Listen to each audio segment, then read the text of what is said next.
നമസ്കാരം. എല്ലാവരും സുഖമായിട്ടിരിക്കുന്നു എന്ന് വിശ്വസിക്കുന്നു. നമ്മുടെ ഭൂമിയിൽ നമുക്ക് ഉപയോഗിക്കാൻ പറ്റുന്ന ഒരു അസറ്റാണ് റിയൽ എസ്റ്റേറ്റ്.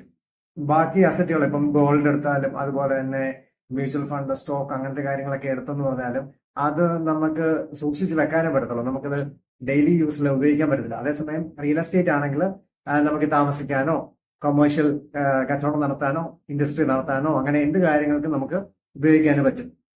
ഈ പ്രോപ്പർട്ടി എന്ന് പറയുന്നത് ഡേ ബൈ ഡേ റേറ്റ് കൂടിക്കൊണ്ടിരിക്കുന്ന ഒരു കാര്യമാണ്. കുറയാനായിട്ട് വളരെ സാധ്യത കുറവാണ്. നമുക്ക് പ്രോപ്പർട്ടീസ് ഉണ്ടെന്നുണ്ടെങ്കിൽ അതിന് വാല്യൂഡേഷൻ ചെയ്യാം. അതായത് ഇപ്പോൾ ഒരു ചെറിയൊരു കൺസ്ട്രക്ഷൻ ചെയ്താൽ പോലും ഒരു വാല്യൂഡേഷൻ ആണ്. പിന്നെ അതുപോലെ അവിടെ ഒരു എക്സ്പീരിയൻസ് ക്രിയേറ്റ് ചെയ്യാനായിട്ട് ഇപ്പം നമ്മുടെ ഗാർഡനിങ്ങോ ലോണോ അല്ലെങ്കിൽ സ്വിമ്മിംഗ് പൂളോ പാർക്കോ അങ്ങനത്തെ കാര്യങ്ങളൊക്കെ ചെയ്ത് ആ ഒരു പ്രോപ്പർട്ടിയുടെ വാല്യൂ നമുക്ക് കൂട്ടാൻ പറ്റും. പിന്നെ അതുപോലെ നമുക്ക് സെല് ചെയ്യാനായിട്ടാണ് നമ്മൾ വാങ്ങിക്കുന്നതെന്നുണ്ടെങ്കിൽ നമുക്ക് അതിൻ്റെ അകത്ത് ബേസിക് ആയിട്ടുള്ള ഒരു അമ്യൂണിറ്റീസും കാര്യങ്ങളും എല്ലാം കൊടുത്ത് സാധാരണക്കാർക്ക് വാങ്ങിക്കാൻ പറ്റുന്ന രീതിയിൽ അതിനെ ആക്കിയെടുക്കുകയാണെന്നുണ്ടെങ്കിൽ അതിന്റെ വിലയ്ക്ക് തന്നെ അത് വിറ്റ് പോകാനായിട്ട് സാധ്യതയുണ്ട്.